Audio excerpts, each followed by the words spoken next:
Chapter 10. Anne's Apology. Marilla said nothing to Matthew about the affair that evening, but when Anne proved still refractory the next morning, an explanation had to be made to account for her absence from the breakfast table. Marilla told Matthew the whole story, taking pains to impress him with the due sense of the enormity of Anne's behavior. "It's a good thing Rachel got a calling down. She's a meddlesome old gossip," was Matthew's consolatory rejoinder. "Matthew Cuthbert, I'm astonished at you. You know that Anne's behavior was dreadful, and yet you take her part. I suppose you'll be saying next thing that she oughtn't to be punished at all." "Well, now, no, not exactly," said Matthew uneasily. "I reckon she ought to be punished a little, but don't be too hard on her, Marilla. Recollect, she hasn't ever had anyone to teach her right. You're going to give her something to eat, aren't you?" "When did you ever hear of me starving people into good behavior?" demanded Marilla indignantly. "She'll have her meals regular. I'll carry them up to her myself, but she'll stay up there until she's willing to apologize to Mrs. Lynde, and that's final, Matthew." Breakfast, dinner, and supper were very silent meals, for Anne still remained obdurate. After each meal, Marilla carried a well-filled tray to the east gable and brought it down later on, not noticeably depleted. Matthew eyed its last descent with a troubled eye. Had Anne eaten anything at all? When Marilla went out that evening to bring the cows from the back pasture, Matthew, who had been hanging about the barns and watching, slipped into the house with an air of a burglar and crept upstairs. As a general thing, Matthew gravitated between kitchen and the little bedroom off the hall where he slept. Once in a while he ventured uncomfortably into the parlor or sitting room when the minister came to tea. But he had never been upstairs in his own house since the spring he helped Marilla paper the spare bedroom, and that was 4 years ago. He tiptoed along the hall and stood for several minutes outside the door of the east gable before he summoned courage to tap on it with his fingers and then open the door to peep in. Anne was sitting on the yellow chair by the window, gazing mournfully out into the garden. Very small and unhappy she looked, and Matthew's heart smote him. He softly closed the door and tipped over to her. "Anne," he whispered as if afraid of being overheard. "How are you making it, Anne?" Anne smiled wanly. "Pretty well. I imagine a good deal, and that helps to pass the time. Of course it's rather lonesome, but then I might as well get used to that." Anne smiled again, bravely facing the long years of solitary imprisonment before her. Matthew recollected that he must say what he had come to say without a loss of time, lest Marilla return prematurely. "Well now, Anne, don't you think you'd better do it and have it over with?" he whispered. "It'll have to be done sooner or later, you know, for Marilla's a dreadful determined woman. Dreadful determined, Anne. Do it right off, I say, and have it over." "Do you mean apologize to Mrs. Lynde?" "Yes, apologize, that's the very word," Matthew said eagerly. "Just smooth it over, so to speak. That's what I was trying to get at." "I suppose I could do it to oblige you," said Anne thoughtfully. "It would be true enough to say I am sorry, because I am sorry now. I wasn't a bit sorry last night. I was mad clear through, and I stayed mad all night. I know I did it just because I woke up 3 times, and I was just as furious every time. But this morning it was all over. I wasn't in a temper anymore.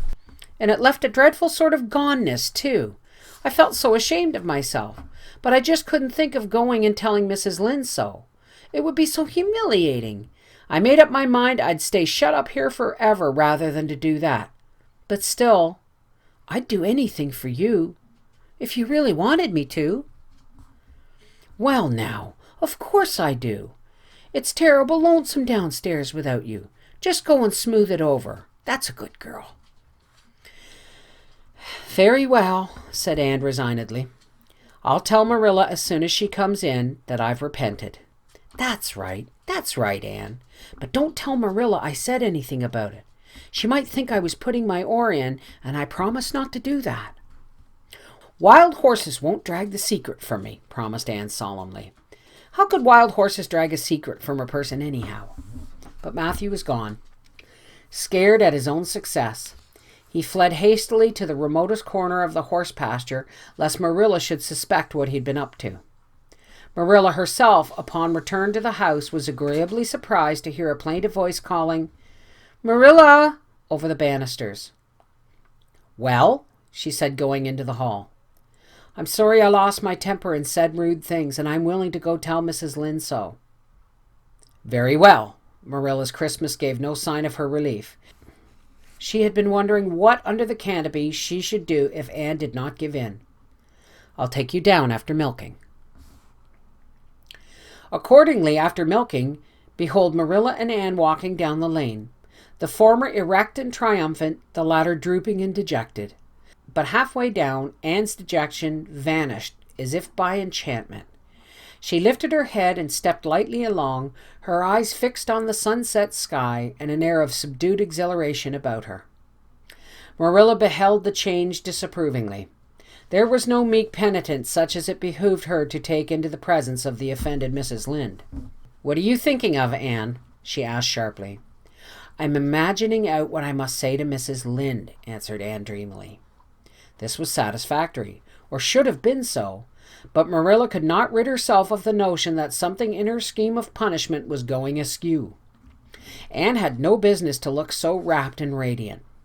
Rapt and radiant, Anne continued until they were in the very presence of Mrs. Lynde, who was sitting knitting by her kitchen window.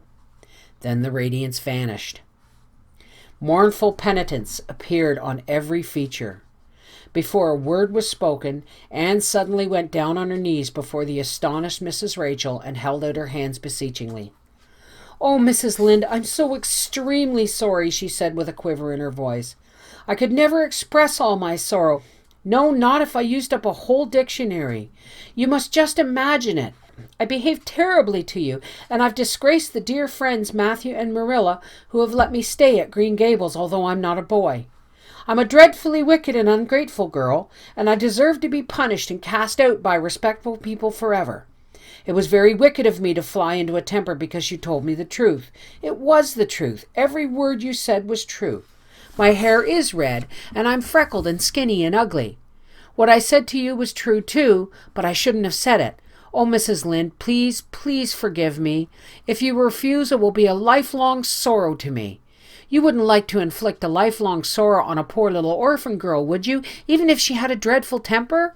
Oh, I'm sure you wouldn't. Please say you forgive me, Mrs. Lynde." Anne clasped her hands together, bowed her head, and waited for the word of judgment. There was no mistaking her sincerity. It breathed in every tone of her voice. Both Marilla and Mrs. Lynde recognized its unmistakable ring. But the former understood in dismay that Anne was actually enjoying her little valley of humiliation, was reveling in the thoroughness of her abasement. Where was the whole punishment upon which she, Marilla, had plumed herself? Anne had turned it into a species of positive pleasure. Good Mrs. Lynde, not being overburdened with perception, did not see this. She only perceived that Anne had made a very thorough apology, and all resentment vanished from her kindly, if somewhat officious heart. There, get up, child," she said heartily. "Of course I forgive you. I guess I was a little too hard on you anyway. But I'm such an outspoken person. You just mustn't mind me, that's what. It can't be denied that your hair is terrible red, but I knew a girl once, went to school with her in fact, whose hair was very mite as red as yours when she was young, but when she grew up it darkened to a real handsome auburn. I wouldn't be a mite surprised if yours did too. Not a mite." "Oh, Mrs. Lynde," Anne drew a long breath as she rose to her feet. "You have given me a hope. I shall always feel that you are a benefactor. Oh, I could endure anything if I only thought my hair would be a handsome auburn when I grew up. It would be so much easier to be good if one's hair was a handsome auburn, don't you think? And now, may I go out into your garden and sit on that bench under the apple trees while you and Marilla are talking? There is so much more scope for the imagination out there." "Laws, yes, run along, child, and you can pick a bouquet of them white June lilies over in the corner if you like." As the door closed behind Anne, Mrs. Lynde got briskly up to light a lamp. "She's a real odd little thing. Take this chair, Marilla. It's easier than the one you've got. I just keep that one for the hired boy to sit on. Yes, she certainly is an odd child, but there's something kind of taking about her after all. I don't feel so surprised at you and Matthew keeping her as I did, nor sorry for you either. She may turn out all right. Of course, she has a queer way of expressing herself. A little too, well, too kind of forcible, you know. But she'll likely get over that now that she's come to live among civilized folks. And then, her temper's pretty quick, I guess. But there's one comfort. A child that has a quick temper, just blaze up and cool down, ain't never likely to be sly or deceitful. Preserve me from a sly child, that's what. On the whole, Marilla, I kind of like her. When Marilla went home, Anne came out of the fragrant twilight of the orchard with a sheaf of white narcissi in her hands. I apologized pretty well, didn't I? She said proudly as they went down the lane. I thought since I had to do it, I might as well do it thoroughly. You did it thoroughly, all right enough, was Marilla's comment. Marilla was dismayed at finding herself inclined to laugh over the recollection. She had also an uneasy feeling that she ought to scold Anne for apologizing so well. But then that was ridiculous. She compromised with her conscience by saying severely, I hope you won't have occasion to make any more such apologies. I hope you'll try to control your temper now, Anne. That wouldn't be so hard if people didn't twit me about my looks, said Anne with a sigh. I don't get cross about other things, but I'm so tired of being twitted about my hair. It just makes me boil right over. Do you suppose my hair will really be a handsome auburn when I grow up? You shouldn't think so much about your looks, Anne. I'm afraid you'll be a very vain little girl. How can I be vain when I know I'm homely? Protested Anne. I love pretty things, and I hate to look in the glass and see something that isn't pretty. It makes me feel so sorrowful. Just as I feel when I look at an ugly thing. I pity it because it isn't beautiful. Handsome is as handsome does, quoted Marilla. I've had that said to me before, but I have my doubts about it, remarked skeptical Anne, sniffing at her narcissi. Oh, aren't these flowers sweet? It was lovely of Mrs. Lynde to give them to me. I have no hard feelings against Mrs. Lynde now. It gives you a lovely, comfortable feeling to apologize and be forgiven, doesn't it? Aren't the stars bright tonight? If you could live in a star, which one would you pick? I'd like that lovely, clear, big one way over above that dark hill. Anne, do hold your tongue, said Marilla, thoroughly worn out trying to follow the gyrations of Anne's thoughts. Anne said no more until they turned into their own lane. A little gypsy wind came down it to meet them, laden with the spicy perfume of young dew-wet ferns. Far up in the shadows, a cheerful light gleamed out through the trees from the kitchen at Green Gables. Anne suddenly came close to Marilla and slipped her hand into the older woman's hard palm. It's lovely to be going home, and know it's home, she said. I love Green Gables already, and I never loved any place before. No place ever seemed like home. Oh, Marilla, I'm so happy I could pray right now and not find it a bit hard. Something warm and pleasant welled up in Marilla's heart at the touch of that thin little hand in her own. A throb of the maternity she had missed, perhaps. Its very unaccustomedness and sweetness disturbed her. She hastened to restore her sensations to their normal calm by inculcating a moral. If you'll be a good girl, you'll always be happy, Anne, and you should never find it hard to say your prayers.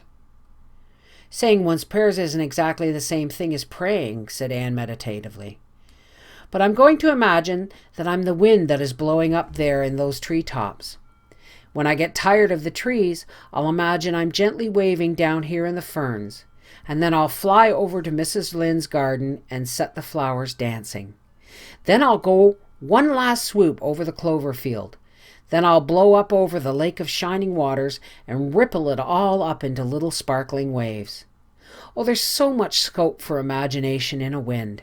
So I'll not talk any more just now, Marilla. Thank be to goodness for that, breathed Marilla in devout relief.